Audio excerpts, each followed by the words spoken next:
Good afternoon, everyone. My name is Elife Balci Fisung. I'm the Vice General Manager of Turkish Tourism Promotion and Development Agency, which is representing the host destination.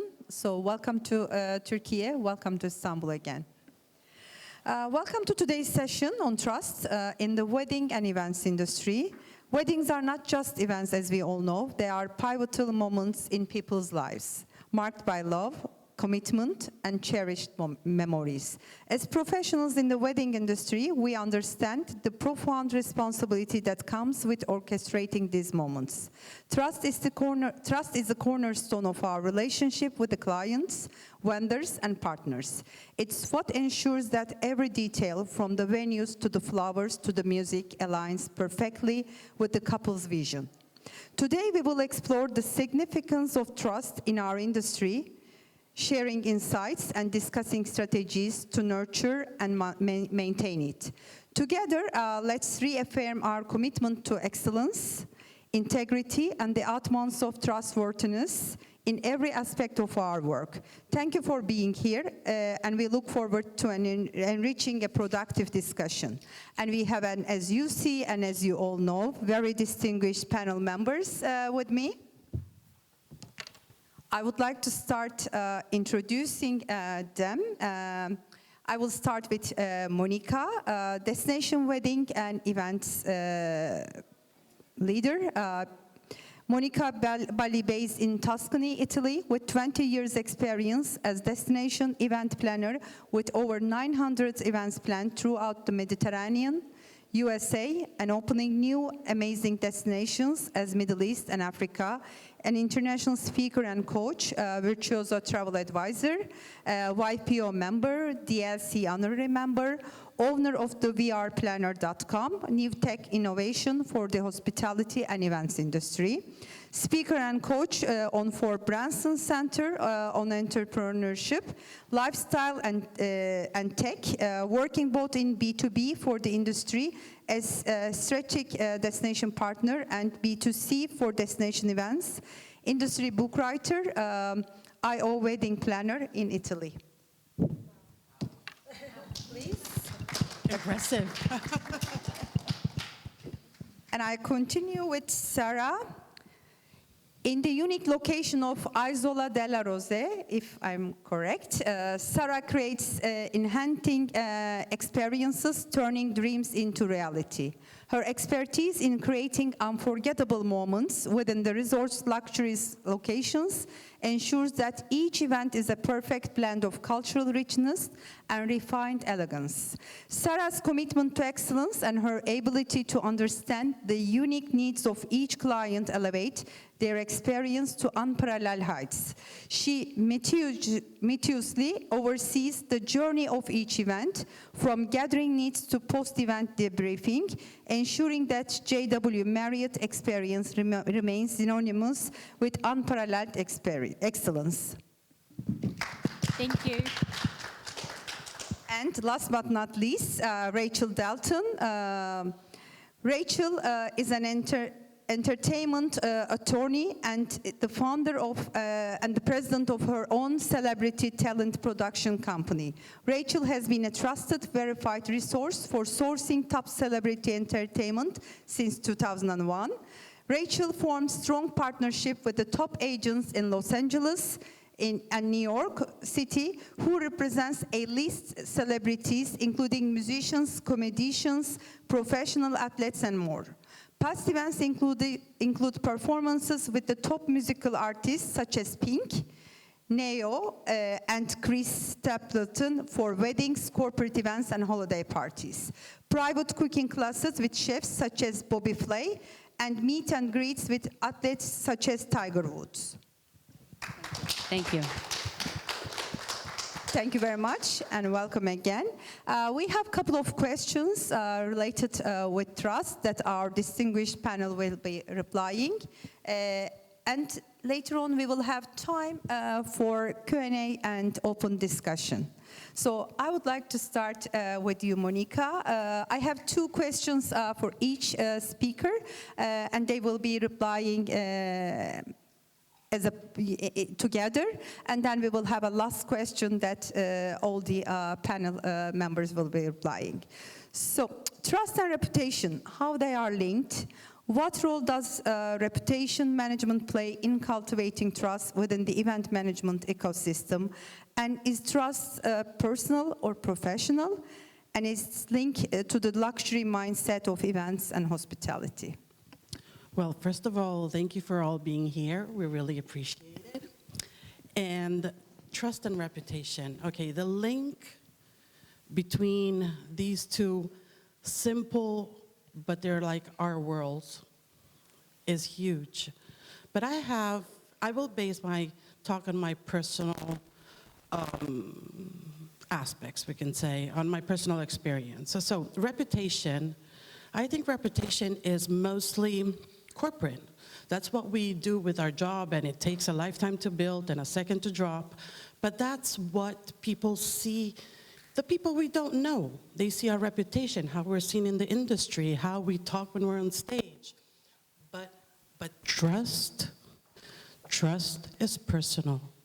Doesn't matter if you're a reputable company, it comes to the person, to the leader, to the team members. So trust is personal, and the most important thing that I do in my job, we can say, with trust is when you really trust somebody, and it's difficult to find the person to trust, okay? But that will elevate your business, because that will allow you to step out of the box, to do the impossible, to actually just not even become a trendsetter, just go beyond that. Just think what normally people cannot do. And I'm not talking about doing a beautiful floral arrangement. I'm talking about, like you go to a property and you know their policies. They have to have policies, of course, and they're for everybody. But you know what you need, and if that person knows you and trusts you, they will go that extra mile to meet your expectations. And on the other side, especially if you're working with the wealthy clients, the expectation and the elevation of what you deliver is going to be memorable. Now, the link between this and I want to talk more about the luxury mindset, because everybody in our industry talks about luxury, but what is luxury? Nobody knows, and for everybody is different. But the luxury mindset is different from person to person, is different from country of origin. We're not talking about having golden chandeliers. We're talking about the meaning of something important for that person. And if you have people you trust in your team, in your vendors, in your partners, that's what elevates your business. That will be the one thing you will be called upon. The rest is just simple job. So, personally, I love stepping out of the box, and I'm a big connector. Everybody here in the room, or nearly, comes to my FAMs or knows that I love networking. But the reason I network is because having real people, personal relations, can help you not only solve problems, but elevate yourself, elevate your mindset, grow every day. And that's what we need to do, grow every day, because every experience will teach you something to step out of the box, meeting new people, and enhancing your job. Thank you very much.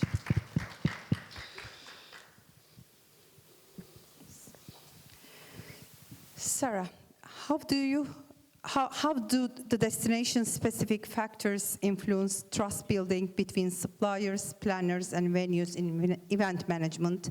And how do evolving trends in destination management, such as sustainable practices and digital innovations, impact trust building efforts within the event industry? So regarding the destination factors, I'm speaking from a venue point of view, and my venue is located in Venice. And as we know, Venice is a fantastic city, but of course can have some challenges. And even more, my resort is located on a private island, so it's a destination in the destination.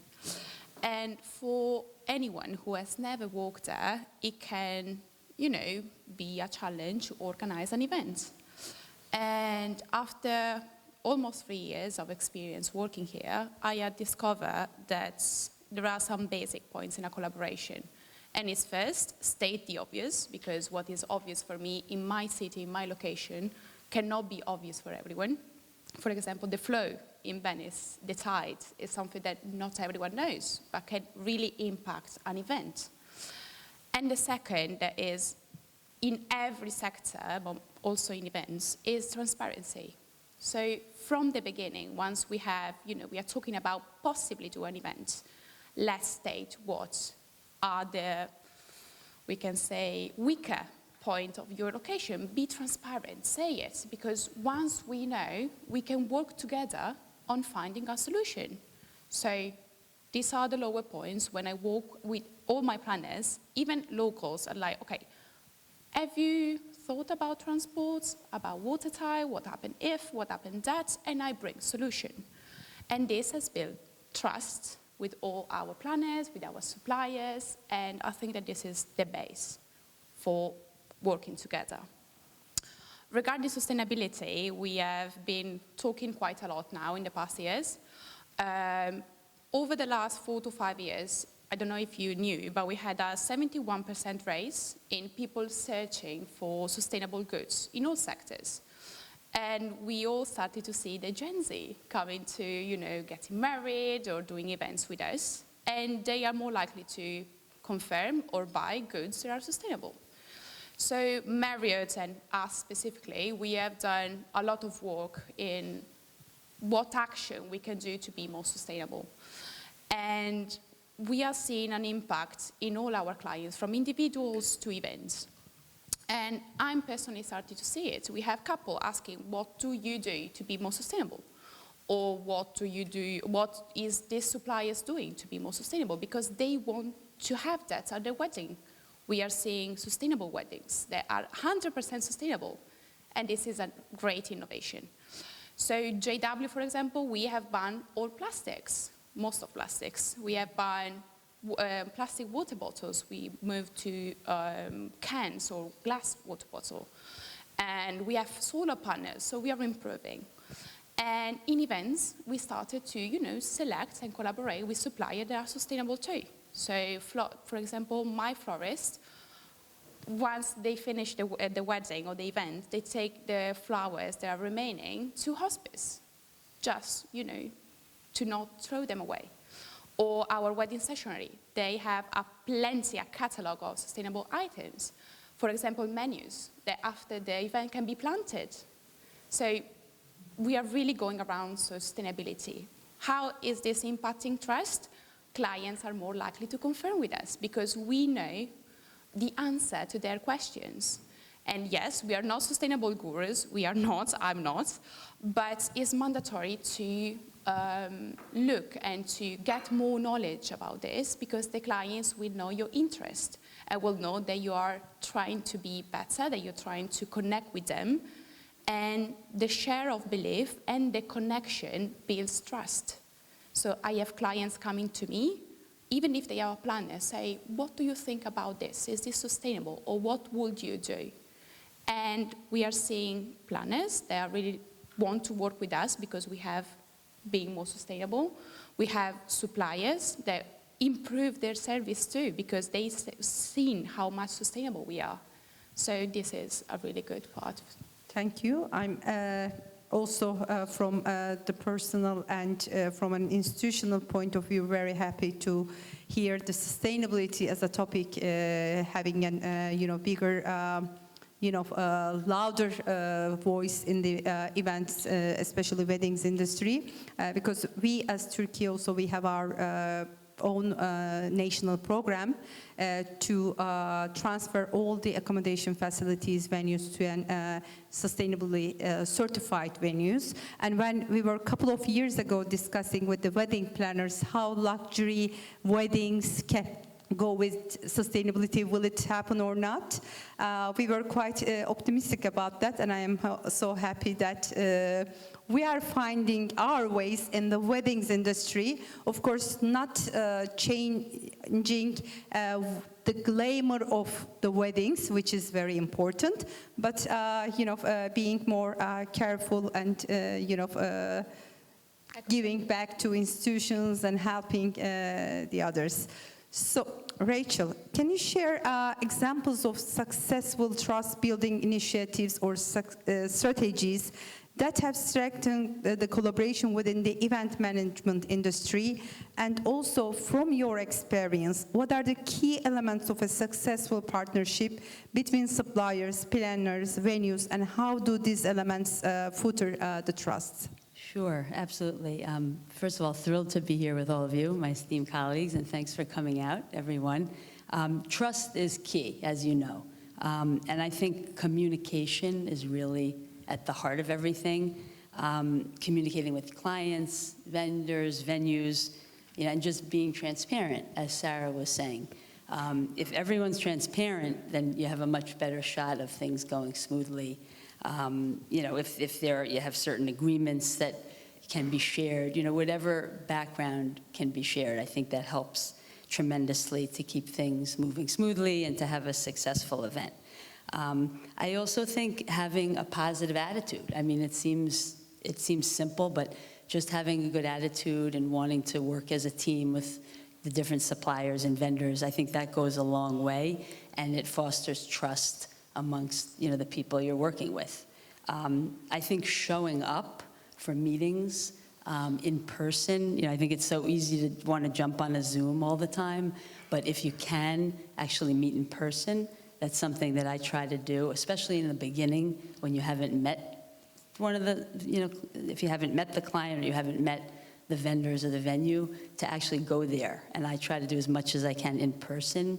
And I find that fosters a lot of trust and is a good foundation for the relationship with whoever, for the whole team.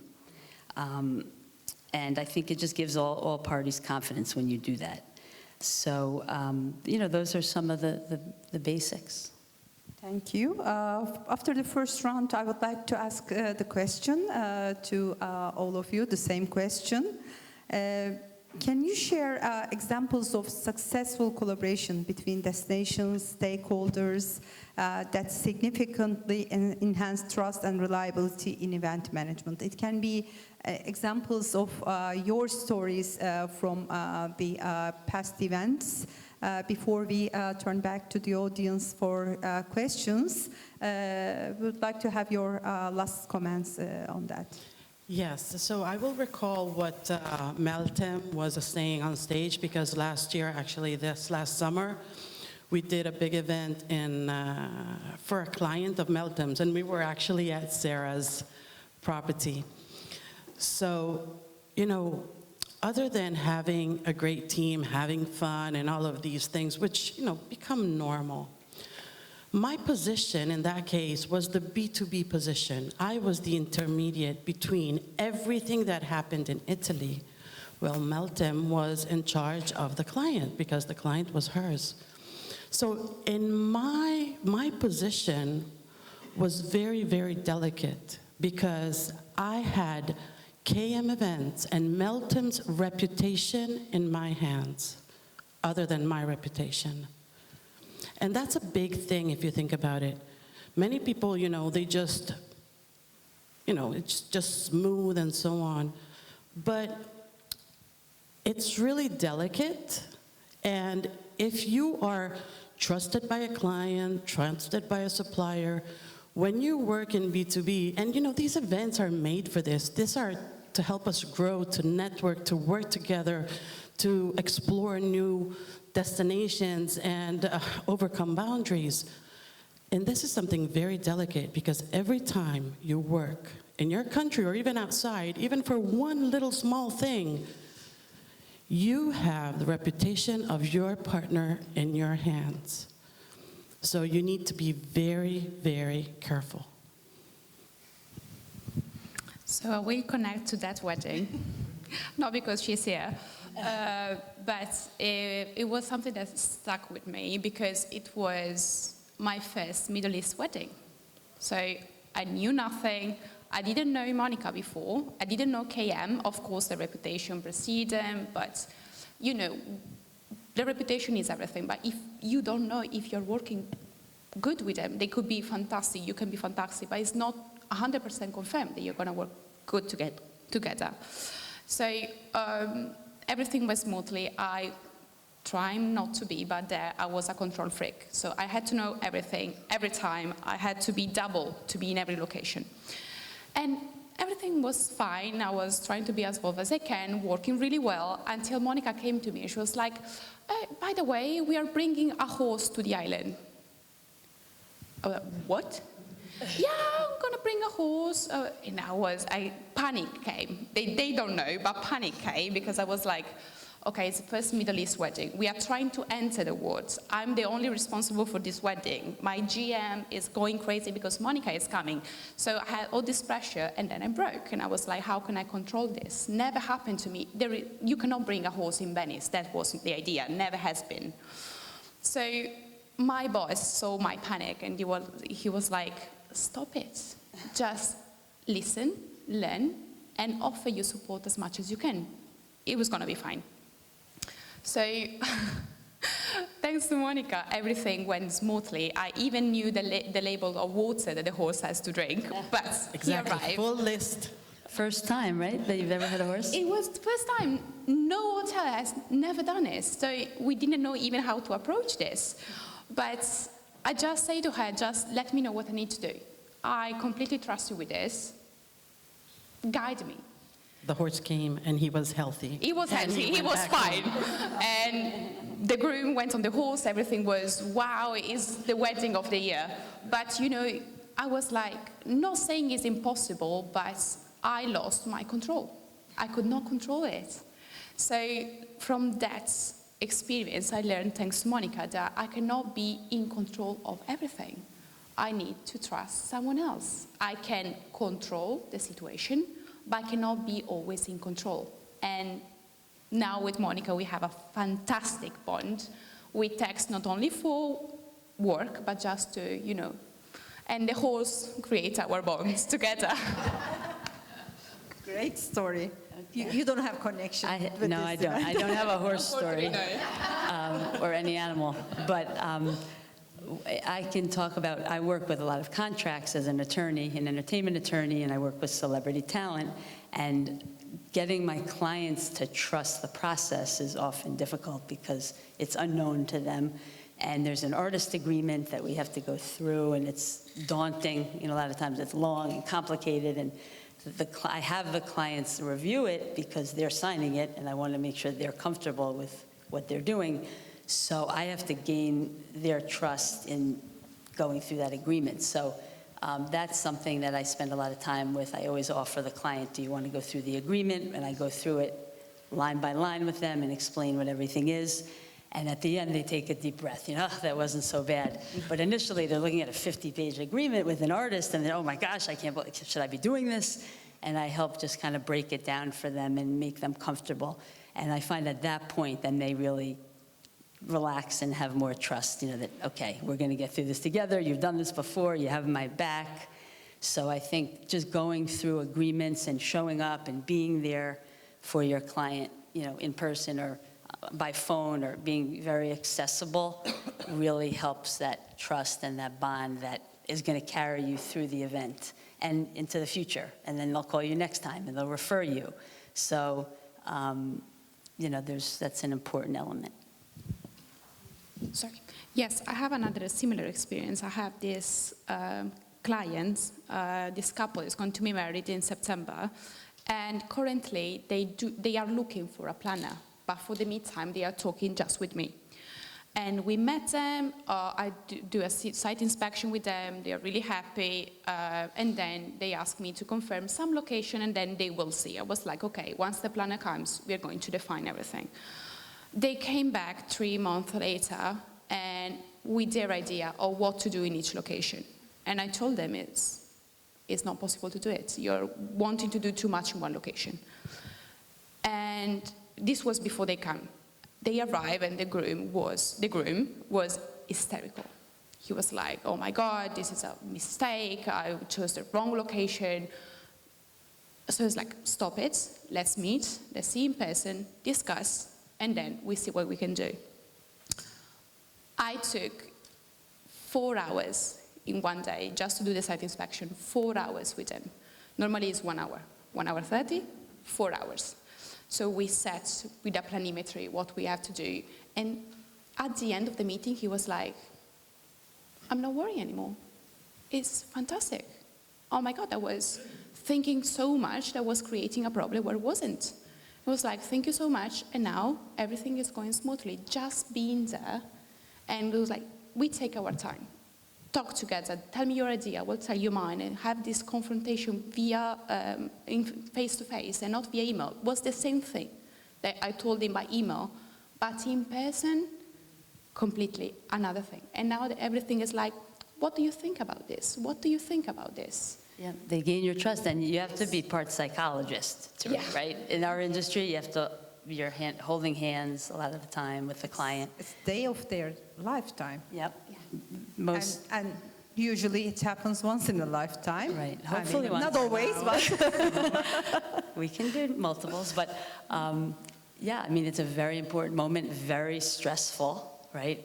All the parties are stressed, spending a lot of money, big investment, and they want it to be perfect. Yeah. So they're relying on you, to make that happen. So there's got to be that foundation of trust, and the face-to-face Yes, meetings, the absolutely. holding hands goes a long way in the end. And one last thing is, this trust that we say, especially on destination weddings because they're traveling, this makes, I'm a big founder of enjoying life.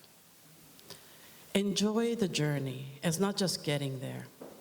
Enjoy working with the people. Enjoy the day, enjoy the planning, enjoy the clients when you can. But really enjoy the journey, not only for us, but also for our vendors, our partners, and the clients, of course. It's going to be totally different because most of the times the journey is like a year. Sometimes it's 2 months, but sometimes it can be 2 years or a year and a half. You're going to die if you don't. I mean, I would. Yeah, and it's so much more fun when you get along and have a great relationship with your vendors and suppliers and clients, right? It's And also, you give a lot more. If you're happy with the people you have around you, they will give you more, and you will give more without even noticing. yeah, it's a team effort for sure. So I would like to give the floor to the audience. Would you like to ask some questions or make any comments? Do we have a spare microphone, or shall I give mine? Yeah, okay, sure, please go ahead. So I think that part of the trust building is also identifying their fears. Because once you identify their fears and then you resolve their fears, it creates a big trust. And I think that has worked very well for me. And being vocal and communicating. Absolutely. Hi. Is there a point where you think you don't trust the clients? You've had to decline, or do you just pull through with it? Yes. Not every client is for every planner and vice versa. And you need to have the guts to understand and take action. Because other than reputation, respect yourself. You will have your ethics, you will have your way of working. You might change idea and it's a growth every time, but you need to focus on what is right and what is wrong for you. And when you think there is something really wrong, investigate And you have to drop, and if you have to drop the client, drop it. Because what happens after it may be worse. That's a good point. I had something happen recently where a planner brought me into an event. The client wanted to hire Lionel Richie to perform at their wedding in Paris. It was going to be amazing. And the client, after a few months, she just couldn't get the deposit from them. She couldn't get the contract. And she had to let them go. You know, she said she just thought it was a scam or something. So luckily, I didn't have to be the one handling it, but she made the decision that we just have to cut this off. I mean, the client had calls with me, with her. We thought they were for real, and unfortunately, didn't happen. So sometimes you want to just cut that off early if you see red flags. You also need to be careful, in my experience, on one thing. Depending on where your client is from, they have totally different behaviors. So if you're like doing an Indian wedding, it's part of the fun for them, okay, to just drive you nuts, okay? If you're dealing with an American client, it's a piece of cake. So, but one thing that is really, really important, and I learned it with my first Russian client, and then I developed it with my first Indian client, is the client must always respect you and never pull your guard down. Whatever happens, just be up there and be right in front. So I have a similar experience. Being a venue, for me, it's not easy to drop the client, of course. But one time it was particularly challenging for me, this client. And I went to my boss, I was like, just tell me yes. Can I cancel a contract just because this client is like this? And he say, do whatever you want. You know, now you know. So talking about trust, I got a call from one of my most trusted makeup artists, and she was like, this lady called me saying that, she's doing a wedding and you gave, my contacts. And I was like, yeah, but I know that she's marrying another place. And I was like, no, they have the contract. I mean, we are just waiting for the deposit. They were like, oh, maybe she's confused. So I wrote an email, hello, dear, how are you? Everything's fine. How are you with the deposit? How are you with the signing contract? And she did not get back to me. Not an answer, nothing. I let another week go, another email, no reply. So I was like, you know what, if you're interested, you should at least sign the contract. So I wrote to her, I was like, okay, maybe this is not working because we are being not fighting, but in discussing about rates, about prices, lower this, lower that. So I was already here. Then you're not signing. Then you're contacting my suppliers saying that you're making another location. So it's not working for me. So I contacted them. I was like, okay, the contract is expired. I'm not going to renew it and enjoy. They do not reply to me. And until 2 months later, they came back. Oh, I'm so sorry. I discovered from the other hotel that the contract didn't go through also with them. So I was like, thank you so much. The date has been booked, and we prefer not to, collaborate because this is not how we work. And we lost money, yes, but I also lost so much troubles. And at the end was better because it was being involved with people that did not respect our business, myself for passing hours and hours on contracts, on planning, on suppliers. But it's better in the long run, it's better. Did wedding happen in the destination, finally? Yeah, it happened in another location, but it was not what they could have. Because here also comes, while trusting the clients and the organizers, but also the trust and open communication within the destination between the venues, the event organizers, and usually the other word comes competition in order to, because usually all the bad scenario, stories come out not being open, not listening to the competitors when the client is doing shopping around and using everybody. But that's when I talk about network and the relation you have with the people. You know, you can't be everywhere, especially if you're a destination planner. But at the end, our industry seems big, but it's really small. So it's easy to know things and people to tell you things, or you know how many times I call Sara, hey, here and there, these are the names, and it goes, oh, look, they're doing this. Okay, so I know. So, you know, that's part of the journey. But one other thing I wanted to tell you about the dumping clients is you have to be smart, okay? Because there's countries like Italy that will never sue you because we just go, don't worry, okay? There's countries like the US and New York that they will like, she will be right in front of your door, okay? We're too litigious, that's for sure. Exactly. So it's really important for you to make a strategy, even if you want to drop the client. So is it you dropping the client or making sure he drops you? Because there's no shame in being dropped, at least for me. I think one of the other things is that I don't think clients realise how much as an industry we actually talk to each other. Because as you just said, people think we're in competition, whereas actually we collaborate, we talk to each other, we connect with each other. Well, there's both sides, huh? There's both sides to it. Yeah, there is both sides. But for example, I see it in Venice. There are how many hotels? So many.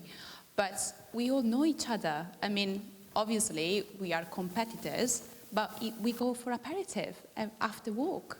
So, and if I cannot have a wedding, I will go to, as first priority, to other areas, say, oh, this is a wedding for you. Do you have availability? Can we work together? And in any case, we are a community. I can know what you are doing in another hotel just picking up the phone. Or with Monica, as she said, it happens that I receive 2 requests, firstly from her, and then from another planner.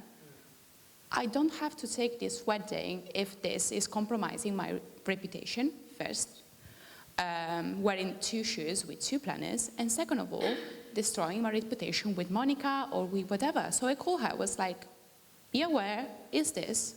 We'll do this, this, this, and this, and we will see how it goes. Transparency also here. And even in our industry, you know, it's made out of people other than planners.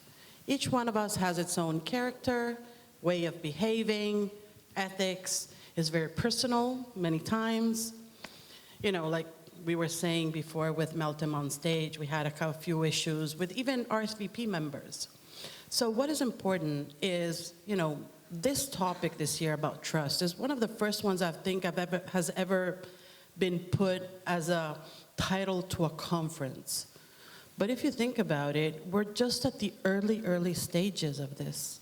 We need to trust more, but we need to give, but also be trusted. And we can only be trusted for our actions. So I'm a very hands-on person. I don't like chitty-chop much. So you demonstrate who you are, and that will bring you far in the goods and in the bads. Any other comments? How do you balance someone's dream wedding with their budget if they don't, if they want something that they can't really afford, and how do you navigate that process? Who are you asking? I'll reply. All of us. Well, yes, that happens every day. Well, you know, you need, in my personal experience, I try to understand what the priorities of the wedding are, what the basics are, and then try to enhance them, having them meet their budget and giving them solutions. But also being very transparent on solutions A, B, C, and how much it differs if they just do a little step up, so that they can understand if they want to put a little more budget on the flower, on the entertainment, or on the champagne. So everything is at the end in their hands. But you, since we're all psychologists without a degree, just pull the strings from behind, because at the end, it's the global event that matters, not the single item. So it's possible. Sometimes it's tough, but it's doable. Yes, I think that working with priority is the first, and second is transparency. Most of all with the clients, the first things that I do is ask for a quotation for exactly what I want, and if I think is like out of their minds, I'm going to put another one and say, this is what you want, is completely over budget. You have this that is in your budget, but you have less of this, this, this, and this. Taking away these points is good for you? No. Okay, so you need to pay this budget. It's being clear from the beginning, because they are going to sign a contract and they will never tell you like, oh, you made me sign it. No, I was clear. This is what you can have, paying X. This is what you cannot have, but we can still make it look good. So again, transparency, and as you said, is direct the client. If you want to spend 25,000 on flowers and 50 euros on food. Not a JW. And the clients have to understand they have to make compromises. You know, they can't, if you have a certain budget, you can't do everything. So it's their job to help sort that out. And most of all, make it seem that is their decision, even if you are on the back. Because, of course, they cannot spend $25 on budget and not have the guests eat. So you need to explain, what do you think? Do you understand? Oh, yeah, I think it's better. Okay, so you made the decision. Good, let's go ahead. But sometimes this is not focused on budget, but is focused on something else. For example, coming to you and the entertainment, I had a client, and he brought in celebrity DJs. So we did an event. It was their second wedding because they didn't have the money when they they got married the first time. And so it was only a wedding for 60 people, okay, at a castle in Tuscany and so on. And he says, he brings in these two celebrity DJs. Perfect. I get their rider, this big, and so on. And he goes, okay, but what's the mood you want to have? I need to understand the mood, okay? I'm not a technical person. I need to understand what you want, and then I go into the technical aspect. And he goes, oh, don't worry, it's simple. Something like Electronic Zoo New York. And I think you know what it is. Okay, so I went on the internet to check what it was. And it was a festival for 10,000 people with lasers and stuff. And I had to recreate that with the DJs and the managers and the attorneys being happy to downsize everything in a location that was 200 square meters and for 80 guests. So sometimes it's not a matter of the budget, but it's a matter of the idea and the fantasy they have and how to scale it down, but it still has to make an impact and make everybody happy, especially when you go on the wealthy side of business. And then you have to manage those expectations if it doesn't Oh come my out goodness. the way they expect it. But it was a huge success, so I'm very Great, happy. of course.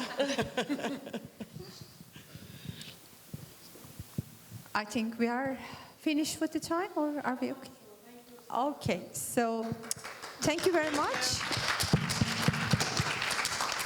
It was, I think, very proactive and interactive session. I would like to thank our distinguished panel, Monica, Sara, and Rachel. And I would like to wish you an enjoyable stay in beautiful Istanbul. Thank you very much. Thank you.